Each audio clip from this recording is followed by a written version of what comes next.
قل لو كان البحر مدادا لكلمات ربي لنفد البحر قبل أن تنفد كلمات ربي ولو جئنا بمثله مددا قل إنما أنا بشر مثلكم يوحى إلي أنما إلهكم إله واحد فمن كان يرجو لقاء ربه فليعمل عملا صالحا ولا يشرك بعبادة ربه أحدا. السلام علیکم ورحمۃ اللہ وبرکاتہ. اعوذ باللہ من الشیطان الرجیم. بسم اللہ الرحمن الرحیم. نحمدہ ونصلی علی رسولہ الکریم. رب اشرح لی صدری ویسر لی امری واحلل عقدۃ من لسانی یفقہوا قولی. اللہم ارنا الحق حقا وارزقنا اتباعہ وارنا الباطل باطلا وارزقنا اجتنابہ. آمین یا رب العالمین. الحمدللہ ہماری سورہ کہف چل رہی ہے اور اس کا بھی آخری حصہ ہے. پچھلی بار ہم نے اس کو سیکنڈ پارٹ میں دیکھا تھا اور اب آج اس کے کچھ سوالات اور احادیث کو انشاءاللہ تعالی دیکھیں گے جو کہ دجال کے متعلق ہیں.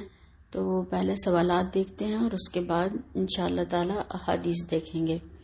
سورہ کہف کے حوالے سے یہ سوال بھی کیا جاتا ہے کہ کیا سورہ کہف کو صرف جمعہ کی فجر کے بعد پڑھنا صحیح ہے یا بعد میں نہیں پڑھ سکتے، اور اس کو جمعہ ہی کو کیوں پڑھنے کی کہا گیا ہے.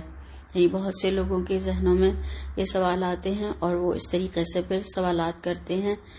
تو اس کے حوالے سے ہم دیکھتے ہیں کہ صرف جو جمعہ کی فجر کو کہتے ہیں کہ اس میں پڑھنا صحیح ہے، تو ایسی بات نہیں ہے، کیونکہ رات پہلے آتی ہے تو جمعرات کی مغرب سے لے کر جمعہ کی مغرب سے پہلے پڑھ سکتے ہیں، یعنی وہ پورا جمعہ میں ہی کاؤنٹ ہوتا ہے.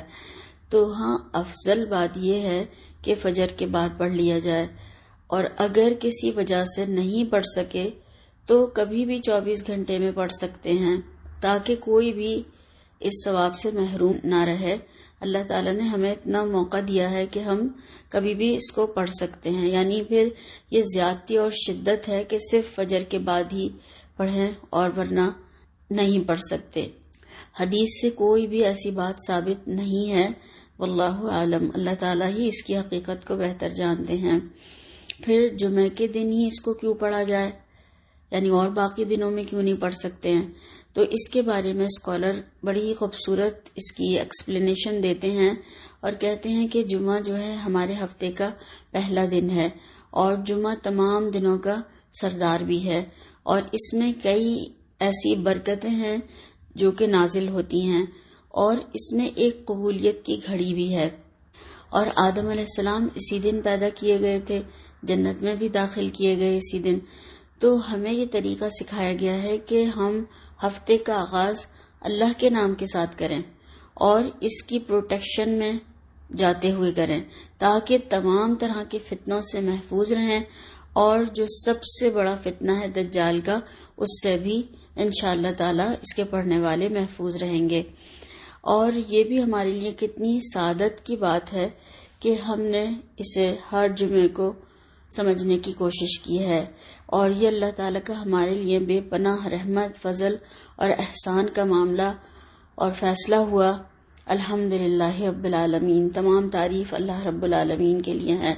اللہ تعالیٰ اس حقیر سی کوشش کو اپنی بارگاہ میں قبول فرمائے اور ہمارے لیے اس کو صدقہ جاریہ بنا دے اور ہمیں بہترین عمل کرنے والوں میں شامل فرمائے جن سے کہ اللہ تعالیٰ راضی ہو جائے انشاءاللہ تعالیٰ. آمین ثم آمین.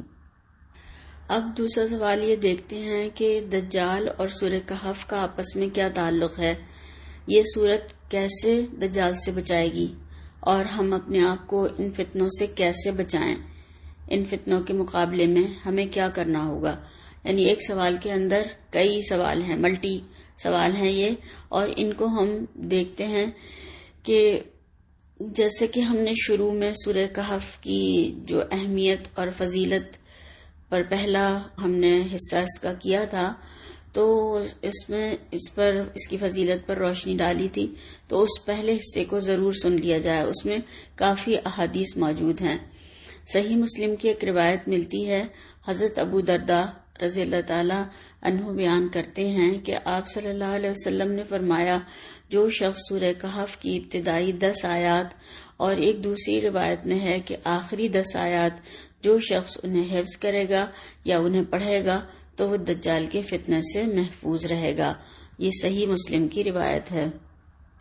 تو ہمیں سب کو اپنے ایمان کو بچانے کے لیے یہ کوشش تو ضرور ہی کرنی ہوگی، کیونکہ اس کی آمد سے ایمان والوں کا بہت بڑا ٹیسٹ لیا جائے گا، پوری دنیا میں گھومے گا سوائے مکہ اور مدینہ کے، مردوں کو زندہ کرے گا، بارش برسائے گا، بڑے بڑے ایمان والے متزلزل ہو جائیں گے، یعنی ان کے ایمان ڈاواڈول ہو جائیں گے، ڈگمگا جائیں گے۔ آپ صلی اللہ علیہ وسلم نے فرمایا کہ اس کے سامنے نہ آنا، کہیں تم ایمان نہ چھوڑ دو۔ دجال کے بارے میں بتایا گیا کہ یہ ایک شخص ہے یہود میں سے۔ یہود نے عیسیٰ علیہ السلام کو ستایا، وہ ایمان نہیں لائے ان پر، ان کے جان کے در پہ ہو گئے۔ اللہ تعالیٰ نے ان کو روح اور جسم سمیت آسمان پر اٹھا لیا، وہ زندہ ہیں۔ کیسے؟ کسی کو اس کا علم نہیں ہے۔ معراج کے موقع پر آپ صلی اللہ علیہ وسلم سے ان کی ملاقات ہوئی تھی، اور ہم جیسے دیکھتے ہیں دنیا میں تمام قوم پر نبی اور اہل ایمان کے بستی چھوڑنے کے بعد عذاب آئے۔ تمام جو عذاب شدہ بستیاں ہیں ان کے ساتھ یہی معاملہ ہوا، تو وہ نبی کے اور اہل ایمان کے بستی چھوڑتے ہی سب ہلاک ہو گئیں، مگر بنی اسرائیل پر عذاب نہیں آیا، کیونکہ نبی کو اٹھا لیا گیا اور ایمان والے ان کے حواری وہاں پر موجود تھے۔ تو وہ اب قیامت سے پہلے دوبارہ آئیں گے عیسیٰ علیہ السلام، وہ سب ان کے منتظر ہیں، یہود بھی، نصارہ بھی اور مسلمان بھی۔ اصل مسیح جو ہیں وہ عیسیٰ علیہ السلام ہیں، مگر دجال جھوٹا مسیح ہوگا، مسیح الکذاب۔ آپ صلی اللہ علیہ وسلم نے اس کے بارے میں فرمایا کہ سفید ہوگا، ایک آنکھ خراب ہوگی، بال گھنگریالے ہوں گے، جوان ہوگا، پوری دنیا میں تیزی سے سفر کرے گا سوائے مکہ اور مدینہ کے، وہاں جانے کی اجازت نہیں ہوگی، 40 دن رہے گا، پہلا دن 1 سال کے برابر ہوگا، دوسرا دن 1 مہینے کے برابر ہوگا اور تیسرا دن 1 ہفتے کے برابر ہوگا، باقی دن تمام دنوں کے برابر ہوں گے۔ تو اس سے اندازہ لگایا ہے یہ اسکالر نے کہ یہ سب دن اگر جمع کیے جائیں تو 1.5 سے 2.25 سال بنتے ہیں، یعنی اتنے دن دنیا میں رہے گا۔ پھر عیسیٰ علیہ السلام کو اللہ تعالیٰ دنیا میں بھیجیں گے اور وہ اس کو آ کر ختم کر دیں گے۔ اب دوالات کی آخری جو بات تھی وہ کہ یہ صورت کیسے بچائے گی، تو یہ تو اللہ تعالیٰ ہی بہتر جانتے ہیں، واللہ عالم۔ اور یہ بھی ہو سکتا ہے، اندازہ ہے کہ اللہ تعالیٰ اس کے پڑھنے والوں کے ایمان کو اتنا مضبوط کر دیں گے کہ وہ ہر طرح کے حالات سے گزر جائیں گے مگر ایمان کو نہیں چھوڑیں گے، جیسے کہ صحابہ کرام اور اہل ایمان پہلے جو گزرے ہیں ان کی مثالیں ہمیں ملتی ہیں، وہ ہمارے سامنے موجود ہیں قرآن میں۔ فرعون کی لونڈی کی مثال، فرعون کے دربار میں گواہی دینے والا وہ مومن شخص جو بھرے دربار میں اٹھ کر کھڑا ہو گیا اور اس نے ایمان کی گواہی دی اپنے، اور اصحاب کہف کے بارے میں جس میں کہ ہم اس میں صورت میں پڑھ رہے ہیں، اور اللہ تعالیٰ اس طرح سے ہی ان کے دلوں کو بھی مضبوط کر دے گا۔ اور انشاءاللہ تعالیٰ یہ آج کے دور کے جتنے بھی فتنے ہیں ان سے بھی ضرور ہمیں بچائے گی، بس یقین اور ایمان کے ساتھ پڑھنا ہے، اس کو یاد بھی کرنا ہے، حفظ بھی کرنا ہے، خود بھی کرنا ہے، اور ساتھ ساتھ میں اپنے بچوں کو بھی ضرور کروانا ہے۔ وہ آگے اور پتہ نہیں کیا کیا فتنے دیکھیں گے، تو اس لیے ان کو بتانا بھی ہے، سمجھانا بھی ضروری ہے، حفظ بھی کروانا ہے۔ تو یہ ان کی پروٹیکشن کے لیے، ان کی حفاظت کے لیے، تاکہ وہ اللہ تعالیٰ کی پروٹیکشن میں رہیں، اللہ تعالیٰ کی حفاظت میں رہیں اس کو پڑھنے کے ساتھ۔ اور اس کی 10 آیات کے بارے میں اسکالر کہتے ہیں، اور وہ ایک بہت ہی دلچسپ بات بیان کرتے ہیں کہ ہمیں 10 آیات پڑھنے کے لیے کہا گیا ہے، جس میں کہ بہترین دعا ہے 10ویں آیت جو ہے، فَقَالُوا رَبَّنَا آتِنَا مِن لَّدُنْكَ رَحْمَةً وَهَيِّئْ لَنَا مِنْ أَمْرِنَا رَشَدًا، کہنے لگے کہ اے ہمارے پروردگار، ہم پر اپنے ہاں سے رحمت نازل فرما اور ہمارے کام میں درستی کے سامان مہیا فرما دے۔ اور پھر 11ویں آیت میں ان کے سونے کا ذکر ہے، تو ہمیں سو کر دجال کا مقابلہ نہیں کرنا ہے، جاگ کر اس کا مقابلہ کرنا ہے اور بچنے کی کوشش کرنی ہے، اور عیسیٰ علیہ السلام آ کر اسے ختم کر دیں گے۔ تو اس سے مجھے جو اس کو پڑھنے کے بعد میں خیال آ رہا تھا کہ اس وقت شاید ایمان کے لحاظ سے کوئی اتنا مضبوط نہیں ہوگا کہ اس فتنہ کا مقابلہ کر سکے، تو عیسیٰ علیہ السلام اللہ تعالیٰ کے حکم سے زمین پر اتریں گے اور دجال کو ختم کر دیں گے، اور جو بھی ہم میں سے زندہ ہوگا اس کو ان کی بات ماننی ہوگی اور وہ آپ صلی اللہ علیہ وسلم کی شریعت کو ہی فالو کریں گے، اور ایک امتی کی حیثیت سے آئیں گے، نئے نبی کی حیثیت سے نہیں آئیں گے۔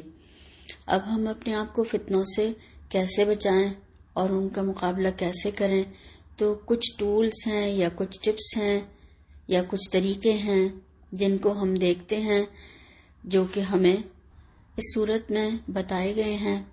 نمبر 1 یہ کہ اخلاص پیدا کرنا ہے، جو کہ آخری آیت 110 آیت کے حوالے سے اللہ تعالیٰ نے ہمیں بتا دیا، سمجھا دیا کہ جس کو اللہ سے ملنے کی امید ہے تو پھر اس کو چاہیے کہ وہ نیک عمل کرے اور اپنے رب کی عبادت میں کسی کو بھی شریک نہ کرے۔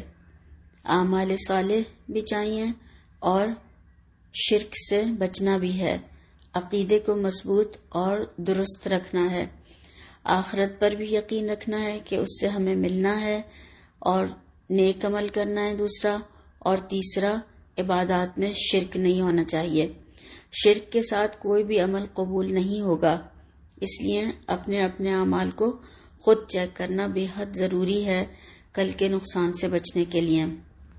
پھر دوسری چیز ہے کتاب اللہ سے تعلق، اس کو پکڑ کر رکھنا، اس پر عمل کرنا، اس کو سمجھنا، سیکھنا، دوسروں تک پہنچانا، کیونکہ یہ اللہ تعالیٰ کی ایک رسی ہے جو آسمان سے اللہ تعالیٰ نے ہمارے لیے لٹکائی ہے تاکہ ہم اس کو پکڑیں اور ہم صراط مستقیم پر چلیں۔ اور ہمیں اس کے ساتھ دعوت کا کام بھی شروع کرنا ہوگا، لوگوں کو اللہ کی دین کی طرف بھی دعوت دینی ہوگی، ان کو بلانا ہوگا، خود بھی پڑھنا ہے، سمجھنا ہے، دوسروں کو بھی اس راستے کی طرف بلانا ہے۔ اور جو بھی یہ کام شروع کر دے گا تو اللہ تعالیٰ اس کی نسلوں تک کو انشاءاللہ تعالیٰ فتنوں سے بچا لے گا۔ جب بھی ہم گھر سے بھی نکلیں یا دین کے کاموں کے لیے کسی بھی کام میں لگیں تو ہم ظاہر ہے جب ہم اپنے کام میں لگ جاتے ہیں دین کو پہنچانے کے لیے تو بچوں کی حفاظت یا بچوں کی ٹیک کیئر نہیں کر سکتے، تو ان کو اللہ کی حفاظت میں دے دیں، اور ویسے ہی صبح اٹھ کر بھی ہمیشہ یہ اپنا ایک روٹین اور معمول بنائیں کہ اپنے بچوں کو اللہ کی حفاظت میں دے دیں کہ اللہ تعالیٰ تو ہی ان کے ایمان کی، ان کی نظروں کی، ان کے دلوں کی، ان کی حیا کی حفاظت فرما، اور ہم اس کام میں لگ کر کہیں لگ جائیں اور یہ بچے کسی اور سمت میں نہ نکل جائیں یا پھر کسی غلط کام میں نہ پڑیں، تو اللہ تعالیٰ انشاءاللہ تعالیٰ ان کی ضرور حفاظت فرمائیں گے اور انہیں صراط مستقیم پر بھی چلائیں گے۔ پھر تیسری چیز یہ ہے کہ آخرت کی یاد، خود کو اور بچوں کو آخرت کی یاد دلاتے رہیں اور اس کی تیاری بھی کریں خود بھی اور ان کو بھی کرائیں جب ہی، اور ان کے اندر جواب دہی کا خوف بھی ڈالیں جو کہ ان کو فتنوں سے بچنے کی زیادہ فکر کرنے کی طرف راغب کرے گا۔ ان آیات میں 47 سے لے کر 49 تک آیات ہیں، تو قیامت کے مناظر دکھائے گئے ہیں کہ انسان کے ساتھ کیا ہوگا، پیشی کیسے ہوگی، سب اپنی اپنی ریکارڈڈ فائل کے ساتھ میں ہوں گے، اور کسی پر کوئی ظلم نہیں ہوگا، نہ کسی کا کسی کے سر لگایا جائے گا، بلکہ جو جس کا کیا ہوگا وہ اس کے سامنے لایا جائے گا، اور رائی کے دانے کے برابر بھی کسی کے ساتھ ظلم زیادتی نہیں ہوگی۔ پھر چوتھی چیز جو ہے وہ اللہ کے پسندیدہ اور مقرب بندوں سے جڑنا ہے جو اللہ کو راضی کرنے کی فکر میں رہتے ہیں۔ اچھی دوستیاں، اچھے لوگوں کی صحبت جو ہے غلط لوگوں سے بچنے کے لیے، پھر انسان کو اچھی دوستیاں اور نیک صحبت صحبت صالح جس کو کہا ہے وہ بے حد اختیار کرنے کی ضرورت ہے، خود کے لیے بھی اور بچوں کے لیے بھی، تاکہ ہم دین پر قائم رہ سکیں۔ نیک صحبت انسان کو نیک بنا دیتی ہے اور بری صحبت آہستہ آہستہ انسان کو برا بنا دیتی ہے۔ آپ صلی اللہ علیہ وسلم نے بہت ہی خوبصورت مثال دے کر ہمیں سمجھایا کہ خوشبو بیچنے والے کے پاس اگر کوئی جائے گا تو وہ خوشبو نہ بھی خریدے تو اس کو وہ معطر کر دے گی، وہ اس سے خوشبو حاصل کر کے آئے گا۔ اور اگر کوئلے والے کے پاس، بھٹی والے کے پاس انسان کوئی جائے گا تو وہ اس سے نہ بھی کچھ خریدے مگر اس کا جو لباس ہے وہ کالک بھی لگے گی اور دھوئیں آلود بھی ہو جائے گا، بدبو بھی آ جائے گی۔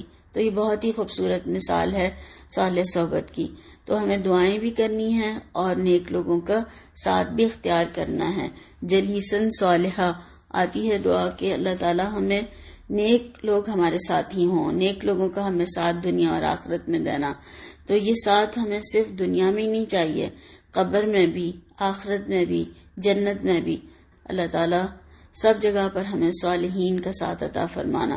یوسف علیہ السلام کی کتنی خوبصورت دعا ہے، فاطر السماوات والارض ولی فی الدنیا والآخرہ توفنا مسلما والحقنا بالصالحین۔ صبح و شام کے اذکار کرنے والے اور اس کی رضا جانے والوں کے ساتھ میں رہیں گے انشاءاللہ تعالی صالحین کے، تو پھر ہم بھی اسی راستے پر قائم رہ سکیں گے۔ اللہ تعالی ہمیں اس راستے پر قائم رکھے، آمین ثم آمین۔ پھر پانچویں چیز ہے دنیا کی حقیقت کو خود بھی سمجھیں کہ یہ چند روزہ ہے، اور بچوں کو بھی سمجھانا بہت زیادہ ضروری ہے۔ اس حقیقت کو ان کے سامنے بھی رکھنا ہے اور اس کی اصل بھی بتانا ہے کہ اس کی حقیقت اگر مچھر کے پر کے برابر بھی ہوتی تو کسی کافر کو ایک گھونٹ پانی کا نہ ملتا، کیونکہ بچے جو ہیں وہ جلدی دوسرے لوگوں سے متاثر ہو جاتے ہیں کہ فلاں کے پاس اتنا ہے، وہ تو ایمان والے نہیں ہیں، فلاں تو ایسے ایسے عیش کر رہے ہیں، فلاں کے پاس تو یہ سب کچھ ہے، فلاں تو یہ ہے۔ تو اللہ تعالیٰ نے ہمیں آپ صلی اللہ علیہ وسلم کے ذریعے بتا دیا کہ مچھر کے پر کے برابر بھی، یعنی ایک تو مچھر خود کتنا سا اور اس کا پر، اس کے برابر بھی اہمیت نہیں ہے دنیا کی، اگر ہوتی تو کافر کو ایک گھونٹ پانی بھی نہیں ملتا۔ پھر چھٹی چیز جو ہے عاجزی اختیار کرنا۔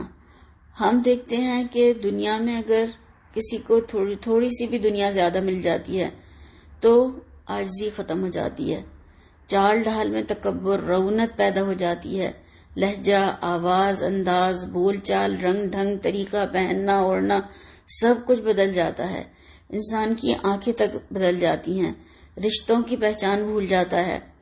تو جب اللہ تعالیٰ نوازیں تو انسان بنے رہیں، اپنی حقیقت کو فراموش نہ کریں، جواب دہی کا احساس رہے۔ جیسے اس صورت میں بادشاہ کی مثال دے کر بھی ہمیں سمجھایا کہ اللہ نے اس کو اختیارات دیے تو ظلم کرنے لگا، جبر کرنے لگا اور لوگوں کے مال کو، املاک کو غصب کرنے لگا۔ تو انسان بنے رہنا بہت زیادہ ضروری ہے۔ تو یہ فتنوں سے بچنے کے لیے کچھ ٹولز ہیں جنہیں ہمیں ضرور اختیار کرنا ہوگا۔ اللہ اور رسول صلی اللہ علیہ وسلم کا کتنا بڑا احسان ہے اور ہمیں کتنا زیادہ شکر گزار ہونا چاہیے کہ ہمیں وقت سے پہلے یہ ساری چیزیں آپ صلی اللہ علیہ وسلم کے ذریعے اللہ تعالیٰ نے بتائیں۔ قرآن ہمارے لیے گائیڈ بک ہے، نہ دیتا تو کیا کرتے، بھٹکتے پھرتے، پھر بھی راستہ نہیں ملتا۔ جب مسلمانوں نے اس کو تھاما ہوا تھا تو پوری دنیا میں ان کی حکومت تھی، جب چھوڑ دیا تو آج دیکھ لیں کہ پستی اور بدحالی مسلط ہو گئی ہے۔ علامہ اقبال نے اسی بات کو تو کہا ہے، وہ زمانے میں معزز تھے مسلمان ہو کر، اور تم خوار ہوئے تاریک قرآن ہو کر۔ اب اس صورت کا جو لب لباب ہے یعنی مدعا ہے، تو مفسرین کرام نے بتایا کہ انسانوں کو اللہ تعالیٰ 8 قسم کے حالات میں ڈال کر آزماتا ہے، اچھے حال میں یا برے حال میں، یعنی اس کو حالات اس کے اچھے ہوں گے یا برے ہوں گے، نفع اس کو حاصل ہو رہا ہوگا یا پھر نقصان ہو رہا ہوگا، صحت مندی ہوگی یا پھر بیماری ہوگی، عزت ملی ہوئی ہوگی یا پھر وہ ذلت کی حالت میں ہوگا، خوشیاں ملی ہوئی ہوں گی یا پھر وہ غم کی حالت میں ہوگا۔ تو اللہ تعالیٰ اچھے حال میں دیکھتا ہے ڈال کر کہ کیا کرتا ہے، اور برے حال میں ڈال کر دیکھتا ہے کہ کیا کرتا ہے۔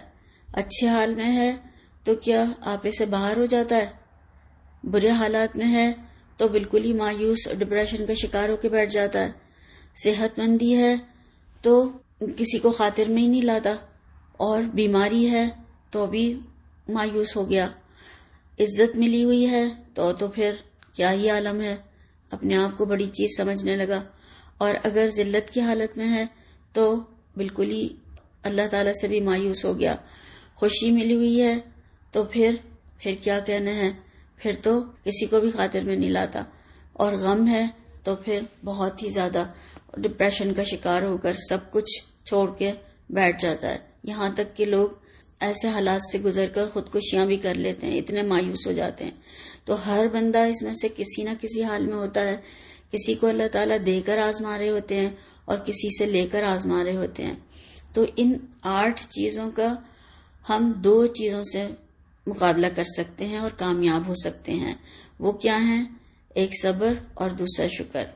اگر انسان سوچے کہ ہم سب دنیا میں کمرے امتحان میں ہیں، یعنی ایگزامینیشن ہال میں ہیں، اور ہر وقت ہمارا اچھا یا برا پیپر چل رہا ہے، ہر حال میں شکر کرنے سے پاس ہو جائیں گے، اور الحمدللہ علی کل حال کہنے کی عادت ڈال لیں کہ ہر حال میں اللہ کا شکر ہے۔ جس حال میں بھی اللہ تعالیٰ نے رکھا ہے، کیا پتہ بہت ساری کسی اور مشکل سے بچا کر اس حال میں رکھا ہے، تو ہر حال میں جب انسان شکر ادا کرتا ہے تو پھر اللہ تعالیٰ کو بہت پسند آتی ہے یہ بات۔ دوسرا رویہ ناشکری کا ہے۔ ہر حال میں ناشکری، شکوے، شکایات، یہ فیل ہونے والوں کا رویہ ہے، کامیاب ہونے والوں کا رویہ نہیں ہے۔ ناشکرے لوگ جو ہیں وہ کبھی بھی خوش نہیں ہوتے ہیں، بڑے سے بڑی خوشی بھی انہیں خوش نہیں کر سکتی ہے، اور نہ ہی کسی کو وہ خوش دیکھ سکتے ہیں۔ ہر کام، ہر چیز میں انہیں عیب اور ناشکری کے پہلو نظر آ جاتے ہیں۔ ناشکرا انسان بے حد پریشانی میں اور ٹینشن میں رہتا ہے، اور خود بھی پریشان رہتا ہے اور دوسروں کو بھی مستقل پریشان رکھتا ہے۔ ہر ایک اپنے آپ کو خود چیک کرے کہ وہ کون سے رویے کو اختیار کیے ہوئے ہے، اسی کے مطابق پھر وہ پاس یا فیل کیا جائے گا۔ شروع کی اور آخری آیات کے پڑھنے کا کیا فائدہ ہے؟ تو اس کا جواب یہ ہے اس سوال کا کہ کسی چیز کو بھی اگر آگے اور پیچھے سے کور کر لیا جائے تو پوری چیز قابو میں آ جاتی ہے۔ بکس کو بھی آپ نے بہت سارے لوگوں کو پڑھتے ہوئے دیکھا ہوگا، شروع کی پڑھتے ہیں اور پھر اینڈ پڑھ لیتے ہیں، اور بس وہ ان کو زیادہ پڑھنا اچھا نہیں لگتا۔ تو ایک تو یہ رائے ہے اس کے بارے میں۔ دوسری رائے یہ ہے کہ کسی بھی چیز کا ابتدائیہ اور اختتامیہ ہی زیادہ قابل توجہ ہوتا ہے۔ تیسری رائے یہ ہے کہ اس میں توحید ہے، رسالت، آخرت، ایمانیات ثلاثہ کی بات بھی کی گئی ہے، اور آخر میں شرک کی نفی بھی کی گئی ہے۔ کوئی چاہے نہ چاہے سب کو اللہ کے پاس آنا ہے، اللہ کے پاس جانا ہے، اللہ تعالیٰ سے ملاقات ہوگی۔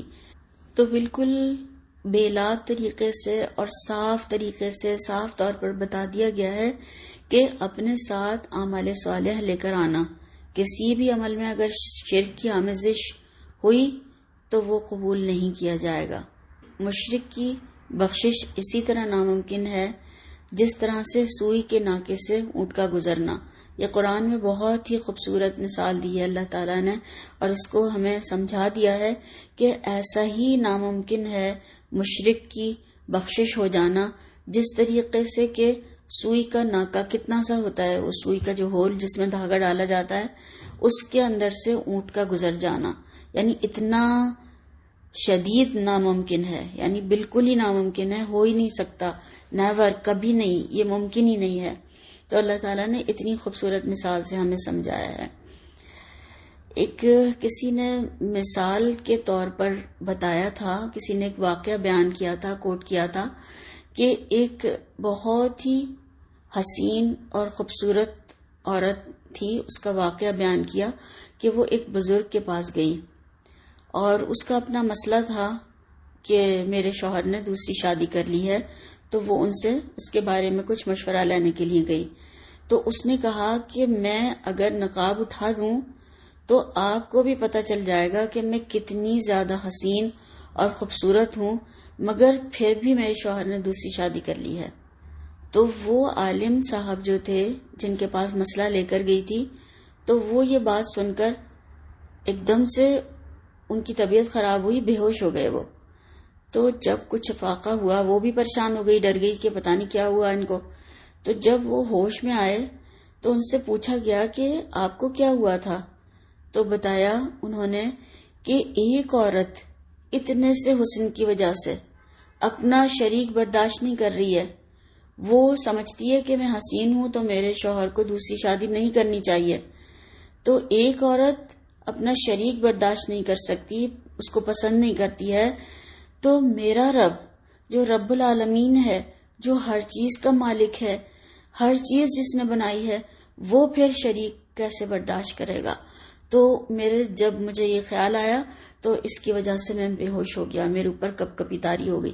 تو یعنی کہ انسان یہ اتنا زیادہ اپنا ذرا سی، جو کہ اس کے پاس اس کی اپنی چیز بھی نہیں ہے، اللہ کا عطا کردہ ہے سب کچھ، اس میں شریک برداشت نہیں کر پاتا، تو پھر اللہ رب العالمین کیسے شریک برداشت کریں گے؟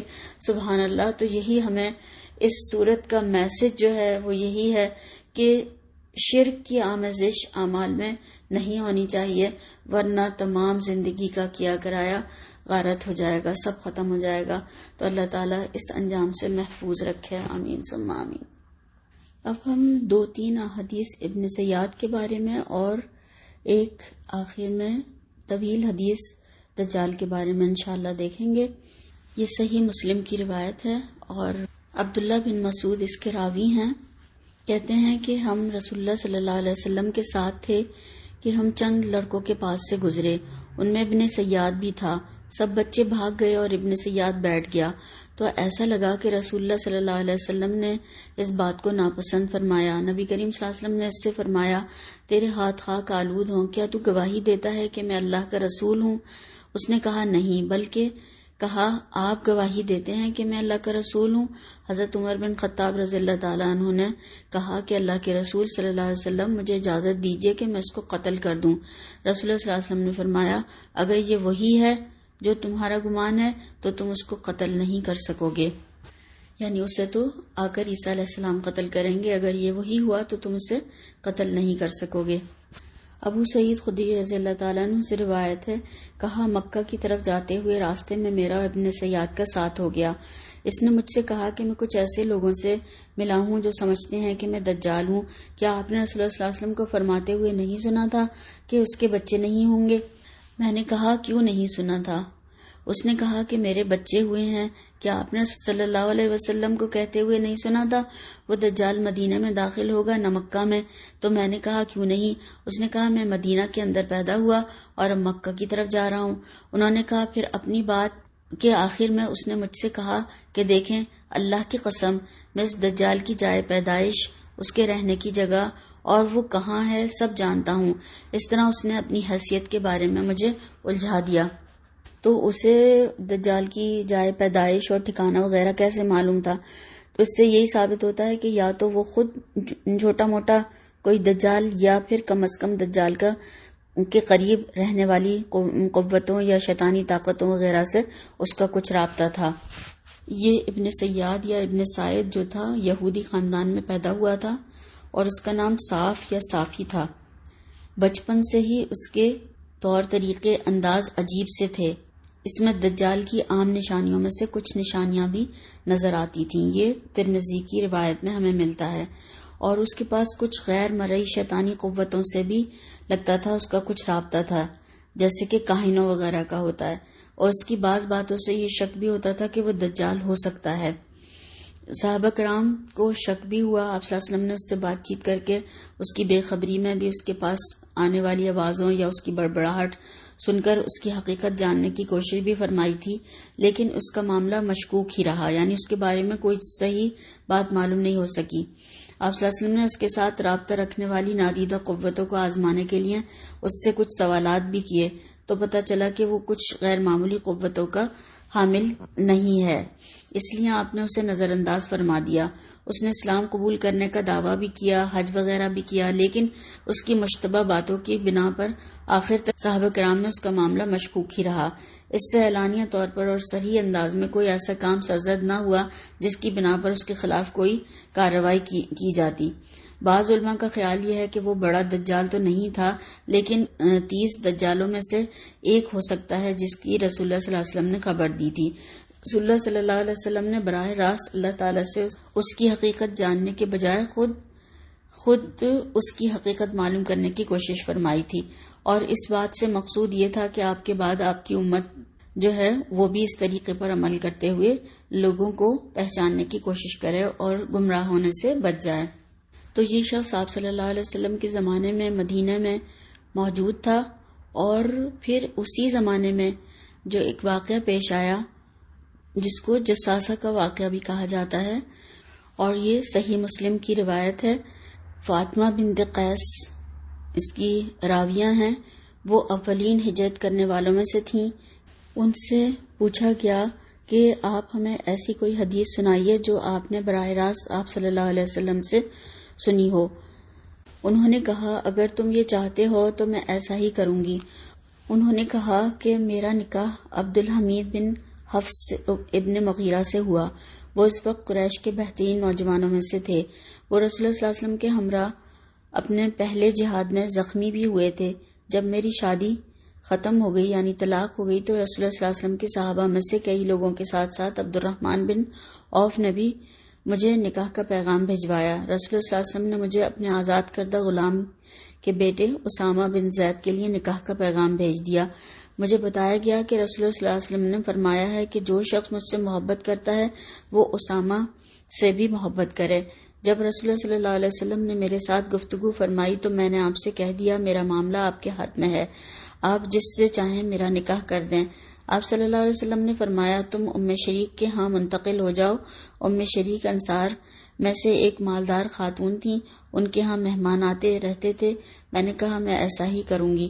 اس پر رسول اللہ صلی اللہ علیہ وسلم نے دوبارہ یہ فرمایا کہ تم ایسا نہ کرو، ام شریک ایسی خاتون ہیں جن کے ہاں زیادہ مہمان آتے ہیں، مجھے اچھا نہیں لگتا کہ تمہاری اوڑھنی گر جائے یا تمہاری پنڈلیوں سے کپڑا ہٹ جائے تو لوگوں میں سے کسی کی نظر ایسی جگہ پڑے جو تمہیں ناگوار ہو، بلکہ تم اپنے چچا زاد عبداللہ بن ام مکتوم کے ہاں منتقل ہو جاؤ۔ وہ قبیلہ فہر یعنی قریش کے فہر سے تھے، وہ اسی قبیلے میں سے تھے جس سے وہ تعلق رکھتی تھیں، تو میں ان کی طرف منتقل ہو گئی۔ جب میری عدت گزر گئی تو میں نے ایک اعلان کرنے والے کی آواز سنی۔ رسول اللہ صلی اللہ علیہ وسلم کا اعلان کرنے والا کہہ رہا تھا نماز کی جماعت ہونے والی ہے۔ میں نے رسول اللہ صلی اللہ علیہ وسلم کے ساتھ نماز پڑھی۔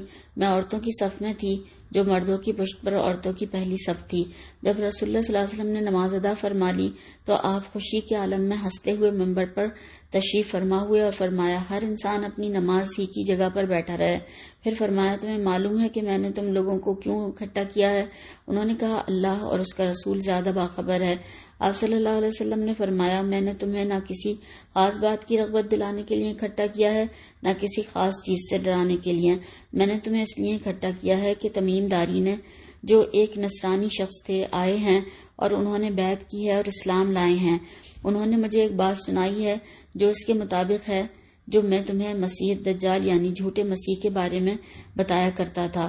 انہوں نے مجھے بتایا کہ وہ لخم اور جزام کے 30 لوگوں کے ساتھ ایک سمندری بیڑے میں سوار ہوئے۔ سمندری طوفان مہینہ بھر انہیں سمندر میں موجیں ادھر سے ادھر پٹکتی رہیں، یہاں تک کہ ایک دن غروب آفتاب کے وقت وہ سمندر میں ایک جزیرے کے کنارے جا لگے۔ وہ بیڑے کی چھوٹی کشتیوں میں بیٹھے اور جزیرے میں داخل ہو گئے تو انہیں موٹے اور گھنے بالوں والا ایک جاندار ملا۔ بالوں کی کثرت کی بنا پر لوگوں کو اس کے آگے پیچھے کا پتہ نہیں چلتا تھا۔ انہوں نے اس سے کہا تیری خرابی تو کیا چیز ہے؟ اس نے کہا کہ میں جساسہ ہوں، بہت زیادہ جاسوسی کرنے والی۔ انہوں نے کہا جساسہ کیا ہے؟ اس نے کہا تم لوگ دیر یعنی راہبوں کی عمارت کو دیر کہا جاتا تھا میں موجود اس شخص کی طرف چلو، وہ تمہاری خبروں کا سخت مشتاق ہے۔ جب اس نے ایک شخص کا نام لیا تو ہمیں اس کے بارے میں خوف ہوا کہ یہ جساسہ کوئی شیطان ہے۔ انہوں نے کہا ہم تیزی سے چلتے ہوئے اس دیر میں داخل ہوئے، یعنی وہ راہب جہاں پر تھے وہاں داخل ہوئے، تو وہاں جو ہم نے کبھی دیکھا ہو اس سے زیادہ عظیم الخلقت انسان تھا، بہت ہی عظیم، یعنی لمبے چوڑے جسے والا تھا، جو انتہائی سختی سے بندھا ہوا تھا۔ اس کے دونوں ہاتھ اس کی گردن کے ساتھ بندھے ہوئے تھے، اس کے گھٹنوں سے لے کر ٹخنوں تک کا حصہ لوہے کی زنجیروں کے ساتھ جکڑا ہوا تھا۔ ہم نے کہا تیرا برا ہو، تو کون ہے؟ اس نے کہا تمہیں میرے بارے میں جاننے کا موقع مل گیا، اس لیے تم مجھے بتاؤ کہ تم کون لوگ ہو۔ انہوں نے کہا کہ ہم عرب لوگ ہیں، ہم سمندر میں بیڑے پر سوار ہوئے اور اتفاقاً ہم اس وقت سمندر میں اترے جب اس میں بڑا طوفان تھا۔ 1 مہینے تک موجیں ہمارے ساتھ کھیلتی ادھر ادھر پٹکتی رہیں، پھر ہم تمہارے اس جزیرے کے کنارے آ لگے۔ ہم اس بیڑے کی کشتیوں میں بیٹھے اور جزیرے میں آ گئے۔ ایک موٹے گھنے بالوں والا جاندار ملا، بالوں کی کثرت کی بنا پر ہمیں اس کے آگے پیچھے کا بھی پتہ نہیں چلا۔ ہم نے کہا تمہاری برائی ہو، تم کیا ہو؟ اس نے کہا میں جساسہ ہوں۔ ہم نے کہا اور جساسہ کیا؟ اس نے کہا اس آدمی کی طرف چلو جو اس دیر کی عمارت میں ہے، وہ تمہاری خبروں کا سخت مشتاق ہے۔ ہم جلدی سے تمہارے پاس پہنچ گئے ہیں، اس سے ہمیں سخت ڈر لگا ہے۔ ہم اس بات سے خود کو محفوظ نہیں سمجھتے وہ کوئی مادہ شیطان ہو۔ اس نے کہا مجھے اس علاقے بیسان کی کھجوروں کے بارے میں بتاؤ۔ ہم نے کہا تم ان کی کس بات کی خبر معلوم کرنا چاہتے ہو؟ اس نے کہا میں تم سے اس کے کھجور کے درختوں کے بارے میں یہ پوچھنا چاہتا ہوں کہ وہ پھل دیتے ہیں۔ ہم نے اس سے کہا کہ ہاں۔ اس نے کہا وہ وقت قریب ہے کہ وہ پھل نہیں دیں گے۔ اس نے کہا مجھے بحیرہ تبریہ کے بارے میں بتاؤ۔ ہم نے کہا اس کی کس بات کی خبر چاہتے ہو؟ اس نے کہا کیا اس میں پانی ہے؟ انہوں نے کہا اس میں بہت پانی ہے۔ اس نے کہا قریب ہے کہ اس کا پانی گہرائی میں چلا جائے۔ اس نے کہا مجھے شام کے علاقے زغر کے چشمے کے بارے میں بتاؤ۔ انہوں نے کہا اس کی کس بات کی خبر چاہتے ہو؟ اس نے کہا کیا چشمے میں پانی ہے اور کیا وہاں کے باشندے چشمے کے پانی سے کھیتی باڑی کرتے ہیں؟ ہم نے اسے کہا کہ ہاں، اس میں بہت پانی ہے اور اس کے باشندے اس کے پانی سے کھیتی باڑی بھی کرتے ہیں۔ اس نے کہا مجھے امیوں یعنی اہل عرب کے نبی صلی اللہ علیہ وسلم کے بارے میں بتاؤ۔ اس نے کیا کیا؟ انہوں نے کہا وہ مکہ سے نکل کر مدینہ میں سکونت پذیر ہو گئے ہیں۔ اس نے کہا کیا عرب نے اس کے ساتھ جنگیں لڑی ہیں؟ ہم نے کہا ہاں۔ اس نے کہا اس نبی نے ان کے ساتھ کیا کیا؟ تو ہم نے اسے بتایا کہ وہ اپنے ارد گرد کے عربوں پر غالب آ گئے ہیں اور انہوں نے آپ صلی اللہ علیہ وسلم کی اطاعت اختیار کر لی ہے کہ اس نے ان سے کہا یہ ہو چکا ہے۔ ہم نے کہا کہ ہاں۔ اس نے کہا یہ بات ان کے لیے بہتر ہے کہ وہ اس نبی کی اطاعت کریں، اور میں تمہیں اپنے بارے میں بتاتا ہوں کہ میں ہی مسیح دجال ہوں اور مجھے عنقریب نکلنے کی اجازت مل جائے گی۔ میں نکل کر زمین میں ہر جگہ جاؤں گا اور مکہ اور مدینہ کے سوا کوئی بستی نہیں چھوڑوں گا۔ 40 راتوں کے اندر سب بستیوں میں اتروں گا۔ وہ دونوں مکہ اور مدینہ میرے لیے حرام کر دیے گئے ہیں۔ میں جب بھی کسی ایک میں یا کہا دونوں میں سے کسی ایک میں داخل ہونا چاہوں گا، ایک فرشتہ میرے سامنے آ جائے گا جس کے ہاتھ میں سوتی ہوئی تلوار ہوگی، وہ مجھے اس میں جانے سے روک دے گا۔ اس کے ہر راستے پر فرشتے پہرا دے رہے ہوں گے۔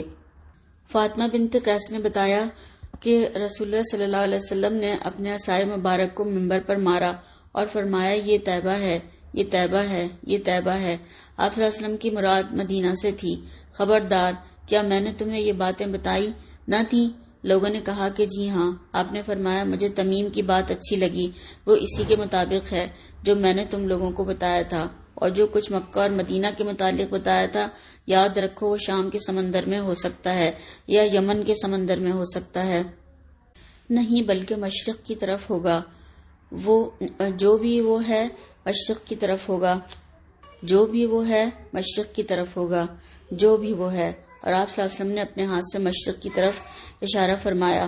انہیں حضرت فاطمہ بنت قیس نے کہا کہ میں نے یہ حدیث رسول اللہ صلی اللہ علیہ وسلم سے سن کر حفظ کر لی۔ تو اس حدیث سے، یہ صحیح مسلم کی حدیث تھی، اور اس سے یہ معلوم ہوا کہ حضرت تمیم داری رضی اللہ تعالیٰ عنہ جو آئے، یہودی تھے پہلے اور پھر مسلمان ہوئے، آپ صلی اللہ علیہ وسلم کے پاس آئے، انہوں نے یہ اپنا واقعہ بیان کیا، اور ان کے ساتھی جس سمندری جہاز میں سوار ہوئے تھے وہ راستے سے ہٹ گیا تھا، وہ بھٹکے ہوئے مشرق کی سمت کے ایک جزیرے تک پہنچے۔ وہاں سے پانی لینے کے لیے جہاز کو انہوں نے روکا، اور تمیم داری جو تھے ان کا مشاہدہ کس نوعیت کا تھا؟ بہت ہی اہم تھا، اور بہت سے ماہرین حدیث کہتے ہیں کہ انہوں نے جس شخص کو دیکھا وہ دجال تھا۔ وہ رسول اللہ صلی اللہ علیہ وسلم کے زمانے سے پہلے کا زمین کے کسی نامعلوم جزیرے میں قید ہے، اور مقررہ وقت پر قید سے چھوٹ کر لوگوں کے سامنے نمودار ہوگا۔ وہ کب سے ہے، کب پیدا ہوا، کب سے زندہ ہے، وہ یا اللہ تعالیٰ ہی بہتر جانتے ہیں۔ اور بہت سے دیگر اہل علم کی رائے یہ ہے کہ حضرت تمیم داری رضی اللہ تعالیٰ عنہ فلسطین کے بہت بڑے راہب تھے اور عبادت گزار اور نیک انسان تھے۔ وہ سچے دل سے علم اور ہدایت کے طلبگار تھے۔ جب یہ اپنے ساتھیوں سمیت ایک غیر آباد جزیرے پر پہنچے تو انہیں دجال کا مشاہدہ کرایا گیا اور اس سے بات چیت بھی کروائی گئی۔ اس طرح ان کو یقین ہو گیا کہ محمد صلی اللہ علیہ وسلم ہی وہ آخری رسول ہیں جن کا انتظار کیا جا رہا۔ چنانچہ واپسی پر وہ آپ صلی اللہ علیہ وسلم کی خدمت اقدس میں حاضر ہوئے، ایمان قبول کیا اور صحابیت کے منصب پر فائز ہوئے اور اہل کتاب کے لیے حجت بھی بن گئے۔ واللہ عالم بالصواب۔ اللہ تعالیٰ ہی اس کی حقیقت بہتر جانتا ہے۔ سبحان اللہ و بحمدہ عدد خلقہ و رضا نفسہ و زینت عرشہ و مداد کلماتہ۔ سبحان اللہ الحلیم الکریم، سبحان اللہ رب العرش العظیم، سبحان اللہ و بحمدہ، سبحان اللہ العظیم۔ اللہم صلی علی محمد وعلی آل محمد کما صلیت علی ابراہیم وعلی آل ابراہیم انک حمید مجید۔ اللہم بارک علی محمد وعلی آل محمد کما بارکت علی ابراہیم وعلی آل ابراہیم انک حمید مجید۔ ربنا آتنا فی الدنیا حسنۃ وفی الآخرۃ حسنۃ وقنا عذاب النار وقنا عذاب القبر وقنا عذاب الحشر وقنا عذاب الميزان وادخلنا الجنة مع الأبرار یا عزیز یا غفار یا رب العالمین۔ ربنا ظلمنا انفسنا وان لم تغفر لنا وترحمنا لنكونن من الخاسرین فتاب الیہ انہ هو التواب الرحیم۔ رب اجعلنی مقیم الصلاۃ ومن ذریتی ربنا وتقبل دعاء۔ ربنا اغفر لی ولوالدی وللمؤمنین یوم یقوم الحساب۔ اللہم اکفنا بحلالک عن حرامک واغننا بفضلک عمن سواک یا مقلب القلوب ثبت قلوبنا علی طاعتک۔ ربنا هب لنا من ازواجنا وذرياتنا قرة اعين واجعلنا للمتقين اماما۔ رب اوزعني ان اشكر نعمتك التي انعمت علي وعن والدي وان اعمل صالحا ترضاه واصلح لي في ذريتي اني تبت اليك واني من المسلمين۔ رب اغفر وارحم وانت خير الراحمين۔ رب اغفر وارحم وانت خير الراحمين۔ اللهم انك عفو كريم تحب العفو فاعف عنا۔ اللهم انك عفو كريم تحب العفو فاعف عنا۔ اللهم انك عفو كريم تحب العفو فاعف عنا۔ یا ارحم الراحمین، یا حی یا قیوم، یا ذی الجلال والاکرام، بیدک الخیر وهو علی کل شیء قدیر۔ یا ارحم الراحمین، ہمیں اس فتنے کے دور میں ایمان پر ثابت قدمی عطا فرمائیے۔ اللہ تعالیٰ ہماری اس کوشش کو قبول فرمائیے۔ اللہ تعالیٰ جتنا وقت اس کو پڑھنے سمجھنے میں اور فکر میں لگا، اللہ تعالیٰ اسے ہمارے لیے جنت میں جانے کا ذریعہ بنا دیجیے۔ اللہ تعالیٰ جو غلطی ہو گئی ہو، کمی کوتاہی ہو گئی ہو، اللہ اس کو صحیح کر کے معاف فرما دیجیے اور اپنی جناب میں قبول فرما لیجیے۔ اور اللہ تعالیٰ جو یہ قرآن پر اور فکر کے لیے ہیں، یہ قرآن ہماری زندگیوں میں کھلا ہے، اللہ تعالیٰ یہ کبھی بند نہ ہو۔ اللہ ہماری زندگیاں اس میں ختم ہو جائیں مگر یہ کبھی ختم نہ ہو۔ اللہ تعالیٰ ہمیں اس پر بہترین عمل کرنے والوں میں شامل فرما دیجیے۔ اللہ تعالیٰ ہمیں موت اپنی زندگی کی بہترین حالت میں ایمان کے ساتھ عطا فرمائیے، اور اس دن اللہ تعالیٰ آپ ہم سے سب سے زیادہ راضی ہوئیے۔ اللہ تعالیٰ ہم سے اس عمل کو قبول فرما لیجیے۔ اللہ جو بھی ٹوٹی پھوٹی کوشش اور محنت ہے، اللہ تعالیٰ اپنی بارگاہ میں قبول فرما لیجیے۔ آمین ثم آمین۔ اللہ تعالیٰ ہمیں معاف فرما دیجیے، ہدایت کی نعمت عطا فرمائیے، ہم سب کو بخش دیجیے، گناہوں کو معاف فرما دیجیے۔ اللہ تعالیٰ ہمیں ہمارے بچوں کو ہدایت دے دیجیے، ایمان پر ثابت قدمی عطا فرمائیے، ہمیں اس امت کو کھڑا کرنے والوں میں شامل فرما دیجیے۔ آمین ثم آمین۔ تمام شکر، تمام تعریف اللہ رب العالمین کے لیے ہے، اللہ ہم میں طاقت نہ تھی کہ اس سورہ کو مکمل کرتے، اس کو پورا کرنے کا ارادہ کیا تھا، یا آپ نے اپنی رحمت سے مکمل کروائی۔ اللہ ہمیں شہرت و نام و نمود اور دنیا نہیں چاہیے، ہمیں دنیا اور آخرت کی حسنات عطا فرمائیے۔ اللہ ہمیں آخرت میں رسوا نہ فرمانا، مسلمانوں کو عزت عطا فرمائیے۔ جہاں جہاں مسلمانوں کے اوپر ظلم ہو رہا ہے اللہ تعالیٰ ان کی مدد فرما دیجیے، ان کو عزت عطا فرمائیے۔ اللہ تعالیٰ آپ تو زمین اور آسمان کا نور ہیں، آپ غنی ہیں، ہم فقیر ہیں۔ اللہ تعالیٰ ہمیں اپنی ذمہ داریوں کو احسن طریقے سے ادا کرنے کی توفیق عطا فرمائیے، اور دین و دنیا کا بہترین بیلنس سکھا دیجیے۔ ہمارے دلوں کے ٹیڑھ کو، کجی کو، کمی کو دور کر دیجیے۔ ربنا لا تزغ قلوبنا بعد إذ هديتنا وهب لنا من لدنك رحمة إنك أنت الوهاب۔ اللہ ہمیں آپس میں محبت عطا فرما دیجیے، ہمارے معاملات کی اصلاح فرما دیجیے، اور ہمیں سلامتی کے راستوں کی طرف نکال دیجیے۔